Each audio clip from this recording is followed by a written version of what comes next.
Thursday? I think it's Thursday. It's always a weird week when it's starts with a holiday weekend and then you just don't really know what's going on all week long. I've been like, it's Monday, no, it's Tuesday, no. Anyways, in just a second here, Farrah's going to jump in and we are going to talk about teacherpreneurs in the summertime. What does it look like to be a TPT or a teacherpreneur or a teacher author in the summer? Yay, you're here! Hello! Hey Ashley, how are you? I'm great. How are you? I'm good. I'm so excited to be here with you. I'm going to put my headphones in so maybe you can hear me better. Sounds great. As I see some people are coming in, if you are coming in, why don't you just are you in the summer? Is it summertime for you or are you now? Just comment and let us know. Summertime, still kind of getting there. Yeah, I was look, listen. We're in true teacher CEO fashion today. I love it. My hair's doing it's down, but it's because I've been inside all day. We're having a 99-degree day, Oh so my goodness. I don't even know. Look, I'm having to look. What is it? Well, we're in the 80s. there you The go. high's 81. It's not bad. Uh, did a little CEOing this morning and decided to go take the morning to go to brunch with my husband. So we went down to the local cafe and sat and had coffee and breakfast. And then we actually had some cheesecake and some more coffee. Look at that. That's like the epitome of like a treat yourself kind of day. This is the kind of stuff that we're going to be talking about here is how do you enjoy yourself and still, business it up. Absolutely. Because the grind is real. Let's face it. The grind is real. And anybody who tells you that they're not grinding, well, they're not telling you the truth because it's real. So I'm excited to talk about things on how to kind of plan your summer and work around things. So I'm excited. But yeah, Before we go too far into it, why don't you just introduce yourself for everyone? Tell us who you are. yeah. Well, my name's Farrah Henley. I'm the CEO at Farrah Henley Education, and started off as a teacher author on TPT. I've been an educator for a little over 25 years now. Oh my gosh, I can't believe it. It seems like yesterday. But my baby girl is having her first baby girl, and it seems like yesterday she was in diapers. In fact, complete spiderweb side note. I cloth diapered her, and she's also going to use cloth diapers, and so we just got her first ones. In fact, they were delivered today, and she was all excited, and I was like, this is like a whole you know round moment for me. Like full circle moment. That's what I was looking for. So anyway, but I also in 2016 decided to step away. In fact, I just had a post on my Instagram this I think it was yesterday that it went up, that kind of talking about how I became a full-time education consultant and coach. And I stepped away in 2016 from the traditional brick and mortar classroom and said, I want to have a bigger impact than I'm having just in my own classroom. And so I'm actually going to do this really quickly. I'm just going to shut that so that maybe you're not seeing my computer screen in my, it's driving me nuts. It's probably not driving anybody else nuts besides me. But I stepped away from the classroom and decided to run my business full time. And because I wanted to have a bigger impact on teachers and students. And I knew that I could have a bigger impact if I was not having to teach at the same time, because let's face it, teachers, that's a full-time job, and juggling both. Kudos to everybody who does it. I did it for many, many years. I've been a teacher author since 2011. So obviously for the first 5 years, I did both. But I'll be real honest that it wasn't until I stepped away and could really focus on my business that my business actually took off. So, and not saying that you can't have major success if you're doing both, but for me, I needed to be able to focus. I'm also that type of person. I don't know what personality type this is, but I tend to go 150% at everything I do. So when you go 150% at teaching and 150% at business, there's not 300% of me to give. Yeah. So something ends up falling short. So but yeah, so that's me in a nutshell. I serve K-5 teachers now. I create resources. I also have a membership as well as a course. And I also do private coaching, which I'm going to be starting in October for teachers who want to run businesses. So I'm going to be doing private coaching for that. And then I also do some pushing coaching and school district type trainings and stuff like that. So yeah, that's me in a nutshell. But That's I do it all. Well, I guess on the other side of that is I do it all while traveling full time with my husband, because when I retired in 2016 and he retired in 2016, we sold everything we owned, house, cars, everything, and purchased our RV and our truck, and we hit the road.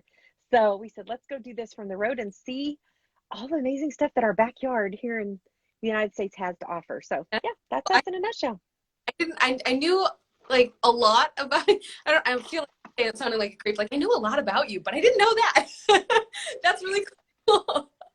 You know, it's funny that you mentioned that. So I jumped in a live last night, totally just a total side note, spiderweb, but I jumped in a live last night of, I just happened, I went and laid down, I'd finished the day, and I tend to scroll either TikTok or Instagram, but while I'm trying to like decompress my brain. Um, and there was another teacher out there that was live, and I just jumped in her live because it was like color with me. So I just jumped in her live and I'm watching. I'm like, oh, this is so cool. I'm like, and so I just got to chatting. And then she was like, oh my gosh, I love everything you do. And I'm just thinking, I feel so bad because I follow you. That's why I knew you were live. But I was like, I feel so bad. So then I went down a rabbit hole looking at her Instagram, and I was like, oh my gosh. So sometimes I feel bad that people have been following me forever, and I just randomly, I'm like, I didn't even know I followed this person. Because I feel bad about that. hide some things from you, or you look at what you are seeing from them, and you realize you're not seeing everything. And a little while ago, a friend of mine had a baby, and it was like, wait, did I know you were gonna have a baby? Exactly. It's like, how did I not know this was happening? So yay. I totally understand how you may not know everything about someone, but that's okay. So for those of you who are jumping in, who are maybe coming from Farrah's audience, my name is Ashley. I am a former Spanish teacher. I create resources for secondary Spanish teachers, secondary Spanish students, and I also have this part of my business where I help teacher authors learn how to use Instagram to increase their impact, to increase their income, all through your marketing strategy here. So if you tap up here, there's a title. That little drop down will get you both of our names, so you can check out either one of our profiles depending on where you're coming from, and you can see more about us. So that way you're not like, wait, I didn't know you sold everything you owned and you are off adventuring. So like Farrah, I'm not in the classroom right now, but maybe for a different reason. I had a baby 2 years ago. Congratulations. Almost. Oh, thanks. But that was 2020. So I had just moved, was in a new school district, had a baby, came back from maternity leave, and went on pandemic teaching mode. And at the end of that, I was like, I don't want to do that again. I don't blame you. I don't blame you. Liked being home with my kid. Like crazy enough, I like my child. I don't know. They're not teenagers yet. That's why. I discovered this whole, like, I could spend time working on my business, but also like doing this weird balance thing, and the juggling that we were talking about earlier it was not healthy anymore. So I have been out of the classroom 1 full year at this point, and not planning on going back yet next year. But anywho, so we're talking about teacherpreneurs in the summer. So both of us are having this kind of perspective of, well, we're not in a classroom right now, so maybe that looks a little different. But as we shared, both of us have this experience of doing this thing while we're in the classroom, knowing what summers look like and feel like. So let's just talk about balance first. How do you balance wanting to have, summer mornings like what you were talking about this morning, and like knowing that you need to get stuff done for your business because we need to get stuff done? Well, first of all, I love what you said. You were like, we are out of the classroom, and so many teacher authors that are trying to balance teaching and running a business. The summertime becomes their like prime business time. So they still run their businesses when they're in the classroom, as we did. But most of the work ends up happening from the moment they get out of school until the moment they go back to school. And that was the way it was for me. And to be honest with you, I don't think as teachers we ever really get out of that it's summer mode. So even in my business now, I still have that it's summer mode. So I still do a lot of work from August, really probably mid-July through the end of May. And then I have those summer months where I do a lot of work, but I take that break like most teachers do as well. And so we're still doing a lot of work during those school months. And I like the way a really sweet friend of mine, Erin Waters, put it. She put it, she was like, I still run on the teacher timetable. So when summer hits, it's like my brain kind of shifts into that, okay, it's time to really get busy with work. And I think a lot of our planning still happens in the summer. So for me, while a lot of the work, the actual processes and the actions and stuff are taken primarily from August to May, in the summer months is when I do a lot of the planning and a lot of the planning for back to school, planning for, I have course and membership launches in the summer. So that's when we do our big enrollments. So finding balance and all of that it's all going to be kind of like what you said. It's all going to be based on what your situation is. And you're going to have to find that balance so that you're not just constantly, listen, and I'm horrible at this because I love my business. So my husband has a tendency to have to pull me out of my office. So, but you do, because you'll experience burnout. One of the advantages I have is that if I'm starting to get burned out, then I just take a break and I just step away from it for a moment. I also have to, full disclosure, which this has not always been the case, I now have a team. So that has been something that has been growing since the end of last year, probably about October of last year. And it's something that has been growing. So I now have a team that I get to manage. So yeah, I think it's just all about finding a schedule that works for you. If you're a morning person, get up in the morning. I'm not a morning person. I am a night owl. And so I'm usually up really, really late. My team often jokes when they get Slack messages from me and they can see that I sent it at like 3 a.m. And they're like, what in the world? Go to. And yeah, go to bed. And I'm like, oh no, but I'll be in bed till 11 a.m. So you're fine.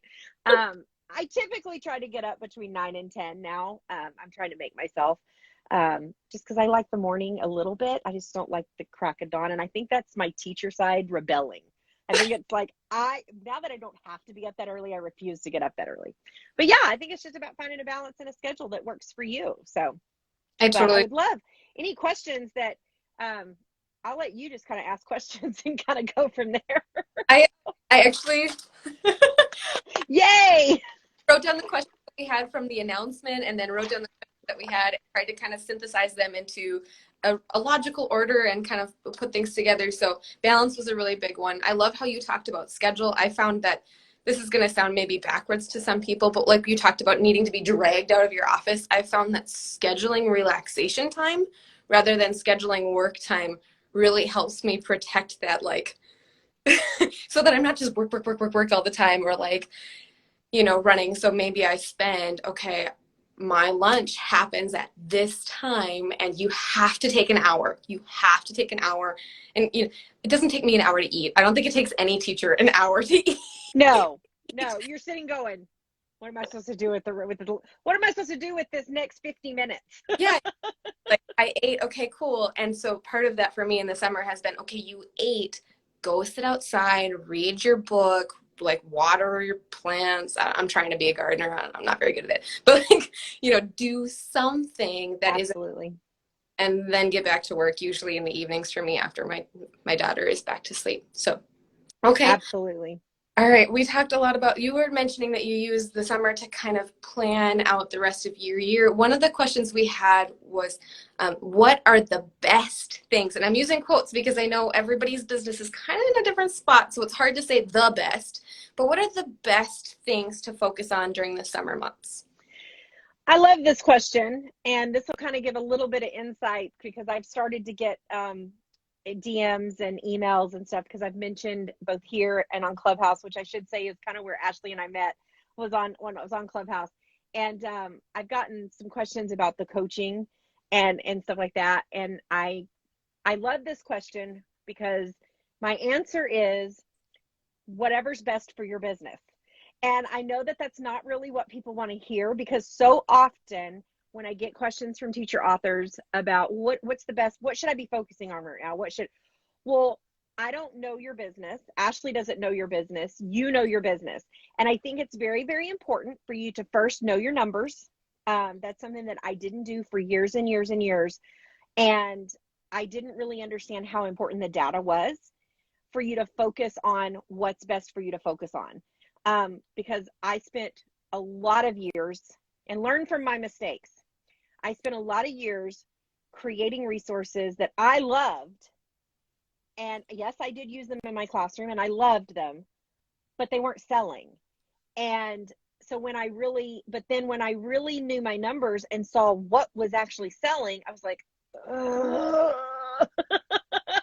so, and believe it or not, it was surprising to me that this is what was selling so well, because it was just surprising to me.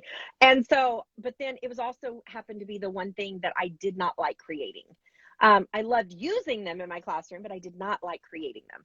And so I think at that point, it was kind of, I took a business course and it totally not related to Teachers Pay Teachers. And one of the things they said was, sometimes you have to sell what sells. And even if you don't necessarily just absolutely love creating whatever that is, or in order to get to the point where you can start doing what you love. And I think in the teacher author world, we hear that backwards. In a lot of the Facebook groups and things like that, we hear that. Oh, hi. Hey. So I think sorry, I had my phone propped up. That was so bad. And I guess it slipped, but well, it did slip. So anyway, I think we hear that backwards so many times because we're going to hope that doesn't fall again. Life of a teacher author. If y'all could see this get up right now. But I think we hear that backwards in Facebook groups so often because they say, just create what you need in your classroom. Because if you need it in your classroom, somebody else needs it. And I'm not saying that's a bad place to start, but I think you have to eventually look at your business and see what sells. So if I had to tell you this summer, if you've already been selling, I think you need to look at what's selling and create more of that, and go down that path. If you're brand new starting out, I don't think you need to say, well, what's selling? What's everybody else selling? What, that kind of thing, because it might not be something you're good at creating, but I think you need to go look and find a hole.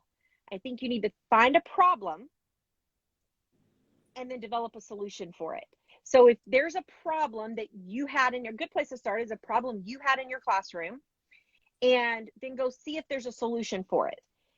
And if there is a solution for it, look at what solution is available and think, would this actually solve it, or could I do this a better way? And I'm not saying take somebody's idea and go do that for yourself, but there's plenty of times that you can see somebody's idea and maybe it's not quite what you needed, and you can figure out a way to actually make a solution to the problem that's better than what's out there. I equate this to McDonald's and Burger King. They both make hamburgers and French fries. So, but each one of them has decided I can do it better. So that's kind of, and there's a problem. People are hungry and they've decided that they can do it better. So that's what I would tell you to focus on, is figure out what's in your store, know your numbers, figure out what's selling and focus on that. Or if you're just starting out, figure out a problem and find a solution. That's where I would start. Love it. That was a long story to tell a short answer. I think that question is such a big question that we see and hear so often. And it's and that's the trick, is that everybody is like, well, I just want, to be told what to do. And you did. Just told us what to do. This is it. Well, and it's so funny, Ashley, because a lot of times when I get that question, so many, and we had this discussion in one of our clubhouse chats where there was a teacher author that came up, and I said, okay, there's a difference between coaching and there's a difference between consulting. If you, as a teacher author, so many times they want a blueprint of how a successful teacher author got from point A to point B. The problem is how I got from point A to point B is not necessarily going to work for you. I mean, you're not me. You don't have my personality. You don't have, I mean, it's just not. And what works for you, Ashley, may not, may not work for me. Now, I think we can share some things that we did, but trust me, I've had plenty of friends who are like, oh my gosh, how did you do this? I've told them, they've tried it and it didn't work. And I'm just like, that's the thing, is it's about knowing your business and figuring out how to make your business work. And I think you can get some ideas, but you eventually have to figure out what's going to work in your business. And I think that one of the things that you mentioned just there is one of the reasons why I love the idea of community over competition, because like something that I do really, really, really well is not necessarily what somebody else does really, really well, and vice versa, right? So if somebody comes to me and says like, hey, I really need some end of the year presentation or project ideas for my class. For years, I worked in a district where we had a mandated final. I don't have great projects for the end of the year, but my friends do. So let me tell you about my friends. Absolutely. For that, to just say, okay, we can work together and we can all grow together and kind of build that relationship with other teacher authors. Yes. Absolutely. We'll walk the exact same journey. I love that comment. That's the exact same thing, right? I'm not seeing these comments. Where are these comments coming from? Maybe I can just see them. I'm not sure. I'm on the guest end of a live in a while. Well, always changing stuff. I don't know what's going on, but that's okay. You'll just have to tell me what's going on. Mine are not moving anymore, but you'll just have to tell me. So I will say, but another example of this, if you want to look at it from the business perspective of, let's just use, since you help coach with Instagram, let's just use that as an example. I have taken so many Instagram courses and so many, like, listen, I've been trying to get to 10K for 10 years. Okay. And it was probably about 3-4 years ago that I finally gave up, because I realized, and really it's because I realized I have a lot of friends that have like 50,000 or above, on, followers on Instagram, for example. Now I have a large following on Facebook. So that's always been because I was there first. And I've been there for a while, but I have a lot of friends that have those big numbers on Instagram. But after talking to them, I realized that my revenue and my income was sometimes triple, if not quadruple, what theirs was. And it made me step back and go, okay, so this whole idea of loyal followers versus large followers is much more important. And I said, okay, so then I kind of threw that whole get to 10K out the window. But then I started looking at strategies to help engage my audience. And I figured out really quickly that a lot of the post things, leave a call to action in the get the comments going, because you get the comments going and da da da da. Listen, I have figured out over the last 2-3 years that my audience is typically around my generation, I would say my generation, and maybe elder millennials. But I figured out that they don't comment a lot, but they will DM me. And they DM a lot. And so I figured that out. So now my call to actions a lot of the times are DM me, because I think you have to figure out your audience. So like you said, you may teach, look, go in and comment on people's stuff, get the call to action to get them to comment on yours. And then you get frustrated because they're not commenting, and you're like, well, wait a minute. What exactly can I get my audience to do? So I think it's about, like I said, one thing's not going to work. One thing that works for me is not going to work for you, and vice versa. So it's so important to look at, well, that's back to your data, right? So important to look at what is working for you and recycle that into your business. We save a comment that popped up that says, I discovered you through whole brain teaching some years ago. So it looks like we have some people following who have been with you, following you for a while. So that's really awesome. That's really exciting to see. I am seeing, I'm getting a little pause that says that Farrah needs to rejoin. So hopefully we didn't just lose her. We'll give it a second for Instagram to, oh, here we go. Okay. Farrah left. Come back, Farrah. Yay, Instagram doing its thing. So as we wait for Farrah to hopefully just come right back in. Oh, there we go. Yay, that was easy. You're right back. No problem. Listen, this is only my second live on Instagram. I did one the other day with the teacher or with Teacher Road Trip, and this is only my second one. So now all of a sudden, okay, now my comments are flowing again. Yay. I don't know what happened. So, but yeah, so what happens, what works for one person is not going to work for another. But I heard your comment about somebody following me since the Whole Brain Teaching days. Mr. Reynolds, oh yeah, Mr. Reynolds says that. Man, that was a long time ago. That was a long time ago. So yeah. Stay with you. So, okay, we have another question that is I'm like really excited to hear you talk about this question because I love this. So I'm interested to hear what you have to say. Marketing during the summer, yay or don't bother because everybody's on vacation? Absolutely. You need to be marketing always. Now, what that marketing looks like is different. Um, I run the same Facebook ads all through the summer that I run during the school year. The difference is when I say the same ads, I'm running Facebook ads, is what I should say, is I run Facebook ads. The difference is sometimes I run pop-up specials. Marketing is just, and I think this is another thing because teachers, we didn't go to business school. So we didn't, we're teachers. We're not, Make we it didn't take, yeah, we didn't take classes to learn how to be business owners.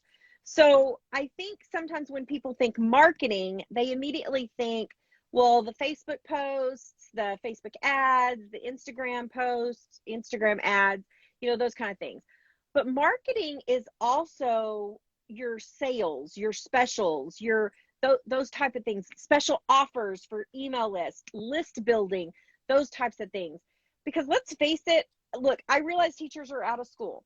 So think about this and this is something that literally, this just popped in my mind. I have these like things that just pop in my eye. I need they come to me at the weirdest times. Think about the grocery store. Okay, in the grocery store, they put things in the checkout aisles, right? Because those are spontaneous purchases, right? Those are, what are they called? I can't think of it. Anyway, yeah, spontaneous purchases. I can't remember what they're called. There's an actual marketing term for it. So anyway, somebody will tell us in the comments.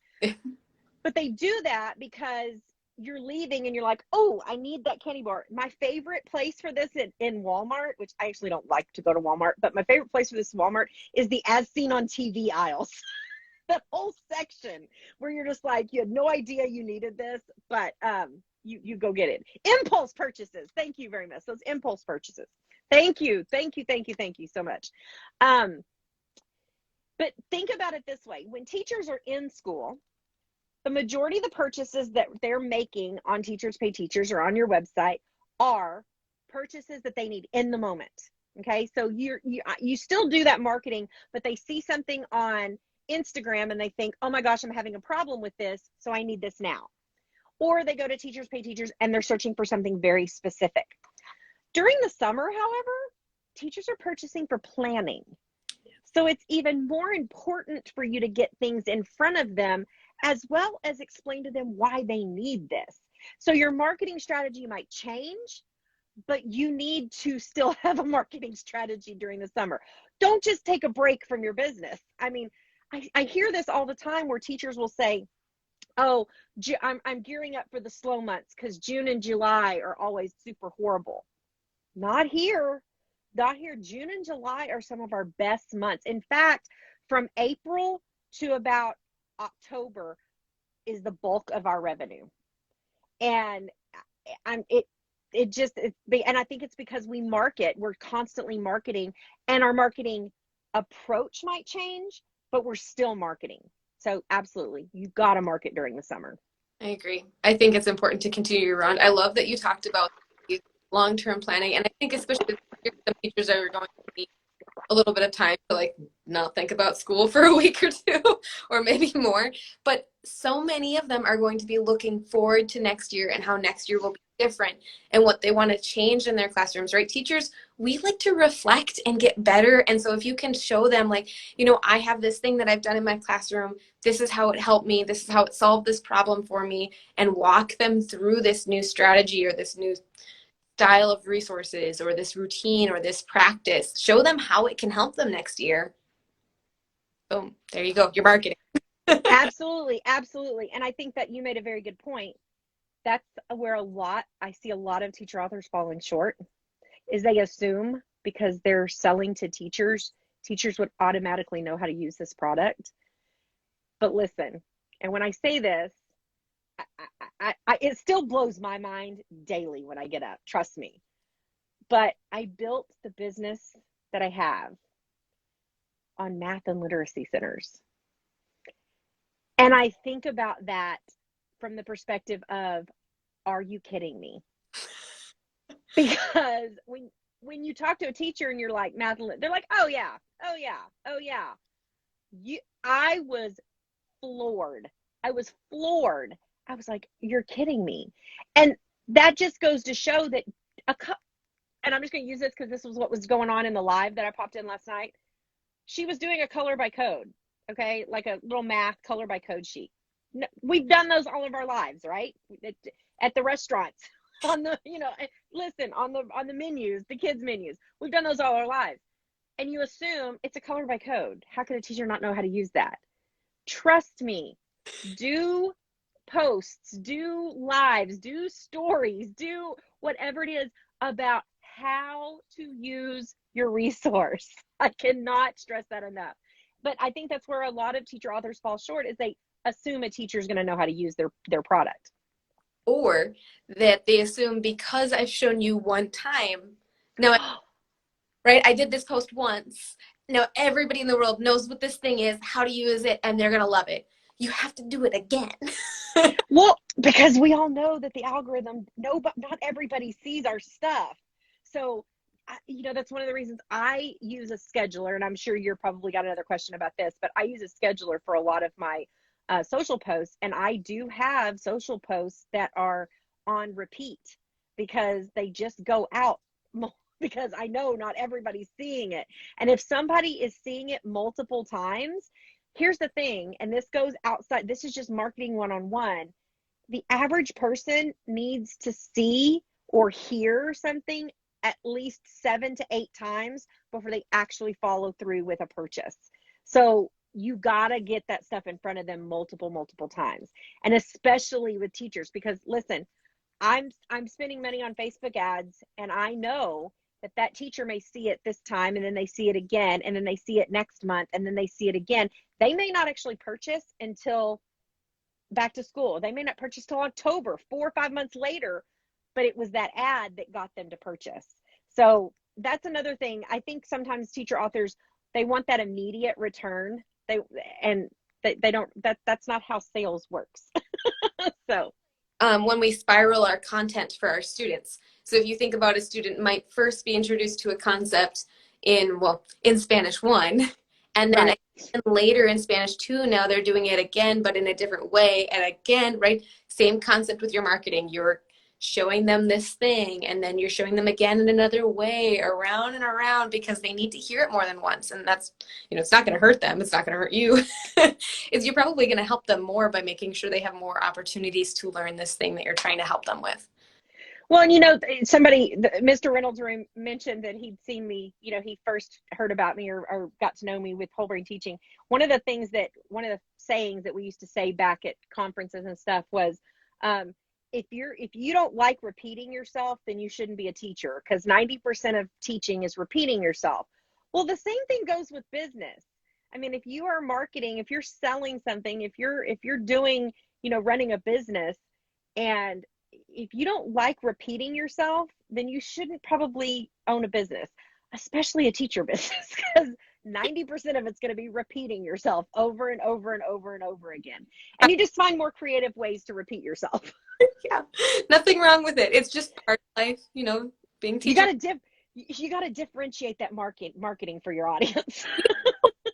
this, oh my gosh, the overlapping between teaching your students and marketing your resources, it's crazy how similar they can be if you really like just shift your perspective a little bit. Yep. Absolutely, absolutely. And people ask me, and I'm sure we can get into this, but people ask, they're like, "Oh my gosh, you're like everywhere." Like I get that question a lot. They're like, "You're everywhere," and I'm like, Not really. I'm actually taking one piece of content and I'm just repurposing it into about 15 different forms because I have I have a following that follows the podcast. They need to listen to it. I have a following that watches YouTube. They need to see it. I have people on Instagram that a picture is fine for them. That other people need to see the Facebook Live or those kind of things. And so it's all about figuring out, that you have to differentiate that marketing because people need to see it in different forms because, that's just how they make decisions. I agree. And for some reason, I was thinking about this the other day. I have people that I follow, and it's like I go to YouTube to learn from them. I know that they're on Facebook. I know they're on Instagram, but do I follow them in those places? No, I don't know why. And it was the same thing. I was just thinking about that. I was like, oh, I know that not all of my followers here are there and there and there and there and there. I have to make sure that all of these people are have the opportunity to learn this thing or to see this thing. So I'm with you. Repurpose that content all over. Absolutely. And email lists. And I tell you what, in my email list, and I make sure that on all the platforms, I let them know that if you really want to get intimate and up close and personal with me, the email list is the place to be because I'm like, that's where I'm like, it's like writing my best friend a text message. So. Yeah. Sometimes my emails, I'm like, ooh, was that oversharing? Was that oversharing? Yeah. There's been some stories that I've gotten some responses and they're like, oh my gosh, I'm so glad you shared this because it makes me know that you're normal. I'm like, oh, I am so normal. Like, you have no idea how normal. I'm sorry how normal I am. Yeah, absolutely. Absolutely. Oh, that's wonderful. Well, for anyone who is watching, I just wanted to give you a chance to throw in any last questions you have. We're thinking teacherpreneurs in the summer. What is it like marketing your resources? What is your work schedule like? What other questions you have for us? We'll be emailing you soon. That's wonderful. And just as we're and people are dropping in their last few questions, I just wanted to remind anybody who's watching that you can tap up here for the title. There'll be a little drop down arrow where you can find Farrah and I if you wanted to come be, what was the phrase you used? Come be more intimate with us. Come be more intimate with me. Find more. I think I told them about blowing up a turkey. I think I told them about, at one point I think I remember sending them some email about, being in handcuffs in the back of a police car. Just, Yeah. So this don't want to. I always relate these things to teaching somehow. So I'm not sure what that says about me, but So yeah, if you want, you got those stories. I want to hear about the blowing up a turkey story. Maybe another live. It was rather funny. I'm like, Thanksgiving? Hopefully not. I don't know. It was Thanksgiving. It actually was. It had to do with, the whole when deep frying turkeys became a thing.